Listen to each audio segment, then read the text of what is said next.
Hi guys, welcome to my channel. అయితే Angel ఇవాళ మనము మ్యాగీ చేసుకుందాం. ఆయిల్ పోసేసుకుందాం. ఇప్పుడు ఇంగ్రీడియంట్ చూద్దామా. Maggi special topic, Maggi masala, ఇంకా ఆనియన్స్.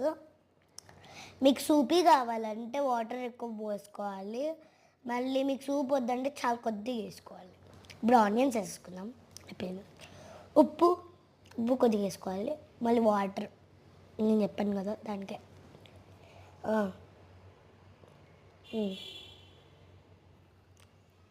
ఇప్పుడు కొద్దిగా బాయిల్ చేసేసుకుందాం ఫ్లవర్. ఇప్పుడైతే కొద్దిగా బాయిల్ అయిపోయింది. మనం మ్యాగీ మసాలా వేసేసుకుందాం. తర్వాత కొత్తిమీర వేసుకుందాం. ఇంకా స్పెషల్ టాపిక్ వేసుకొని కూడా చేసేసుకున్నాం. అయ్యో పడిపోయింది. ఇప్పుడైతే లైట్గా టేస్ట్ చేద్దాం. మా డాడీ కూడా